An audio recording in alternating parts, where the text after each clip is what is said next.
Hello friends, welcome back to our channel DS beauty tips. Friends, बऱ्याच माझ्या मैत्रिणींना आपल्या ज्या शोल्डरच्या ज्या प्लेट्स आहेत, ज्या काय आपण त्याला काय म्हणतो साईड पिन जे आपण करतो, तर त्या शोल्डरच्या ज्या प्लेट्स आहेत त्या व्यवस्थित येत नाहीत. कसं आहे ना, जेव्हा आपण प्लेट्स करतो त्यावेळेला काही वेळेला असं होतं की ज्या आतल्या प्लेट्स आहेत त्या साईडून बाहेर येऊ लागतात. ज्या मैत्रिणींना हा प्रॉब्लेम सतत येत असतो त्या मैत्रिणींसाठी हा व्हिडिओ खरंच हेल्पफुल असणार आहे. तर चला बघूया, मी तुम्हाला एक ट्रिक दाखवते. त्यानुसार तुमच्या शोल्डरच्या ज्या प्लेट्स असतात किंवा ज्या साईड पिनच्या आपल्या प्लेट्स असतात तर त्या व्यवस्थित अगदी परफेक्टली, जरी तुम्ही एकट्या तयार होत असाल आणि तुम्हाला हेल्प करायला कोणी नसेल तरी सुद्धा तुम्ही छान अशा पद्धतीने तुमच्या त्या प्लेट्स आहेत त्या व्यवस्थित करू शकता.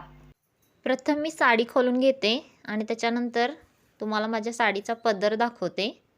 तर अशा पद्धतीने माझ्या साडीचा पदर आहे आणि आता मी या पदराच्या प्लेट्स तुम्हाला करून दाखवते.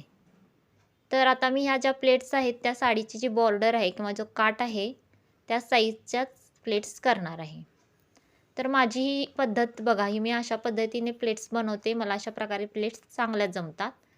तुम्ही तुमच्या सोयीनुसार तुम्हाला कशा प्रकारे जमतात त्यानुसार तुम्ही प्लेट्स करून घ्या. त्याच्यानंतर थोडंसं झटकून घ्यायचं आणि वरच्या बाजूला कपडे सुकवायचा एखादा चिमटा असेल तर तो असा लावून घ्यायचा, म्हणजे प्लेट्स आपल्या फिक्स होतात. तर अशा पद्धतीने मी या प्लेट्स करून घेतलेल्या आहेत. त्याच्यानंतर काय करायचं की एखादा तुमचा छोटासा स्टूल किंवा टिपॉय असेल तर त्या ठिकाणी मी कशा प्रकारे पदर टाकून तिथे चिमटा लावून घेतलेला आहे. तशा प्रकारे तुम्ही देखील करा. आणि आपल्या हाताच्या बोटांच्या साहाय्याने मी कशा प्रकारे करते बघून घ्या. अशा प्लेट्स तुम्ही अरेंज करायच्या आहेत. ही खूप सोपी पद्धत आहे, तुम्ही बघू शकता. पुन्हा एकदा दाखवते. अशा प्रकारे तुम्ही इथे चिमटा लावून घ्यायचा स्टूलवर, अशा प्लेट्स किंवा ज्या पदर आहे तो असा व्यवस्थित टाकून घ्यायचा आणि आपल्या हाताच्या साहाय्याने किंवा बोटांच्या साहाय्याने अशा प्रकारे एकदा ह्या बोटांनी आणि आतून त्या साईडून त्या हाताच्या बोटांनी असे छान प्लेट्स अरेंज करायचे आहेत. यामुळे काय होतं की प्लेट्स अगदी परफेक्टली एकसारख्या येतात. जो काही प्रॉब्लेम आहे की आतल्या बाजूच्या प्लेट्स बाहेर वगैरे दिसतात, तर असं काही होत नाही. तर तुम्ही करताना मी बघू शकता की किती सुंदर प्लेट्स आपोआप व्यवस्थित जमत आहेत. यामध्ये अवघड असं काहीच नाही आहे. तर अशा पद्धतीने माझ्या प्लेट्स तुम्ही बघू शकता किती सुंदर येत आहेत.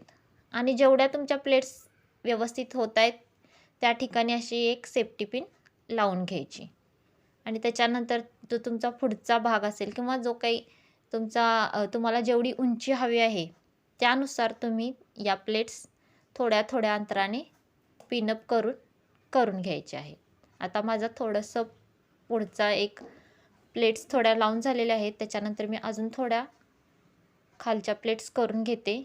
तर अशा पद्धतीने तुम्ही बघू शकता की मी किती अगदी पटकन आणि एकदम म्हणजे नाही का कोणाच्या मदतीची देखील आपल्याला गरज लागत नाही. तर अशा पद्धतीने या प्लेट्स अरेंज करून घ्यायच्या आहेत. आणि तुम्ही साडी नेसण्या अगोदरच हे या प्लेट्स करून घ्या, म्हणजे तुम्हाला साडी म्हणजे कमी वेळेमध्ये अगदी पटकन तुमची साडी नेसून होईल आणि तुम्हाला छान अशा प्लेट्स देखील तुमच्या जमतील. तर अशा प्रकारे मी इथे चिमटा लावून घेते आहे. तुम्हाला पदराची लांबी जेवढी हवी आहे तेवढ्या तुम्ही प्लेट्स करून घ्या. तर मैत्रिणींनो, आजचा व्हिडिओ कसा वाटला हे नक्की कमेंट करून सांगा आणि नक्कीच तुमचा हा प्रॉब्लेम सॉल्व्ह झाला असेल आणि खरंच याची तुम्हाला खूप मदत होणार आहे. व्हिडिओ आवडला तर व्हिडिओला लाईक करा, शेअर करा आणि DS ब्युटी टिप्स चॅनलला नक्की सबस्क्राईब करा. चला तर भेटूया पुढच्या व्हिडिओमध्ये.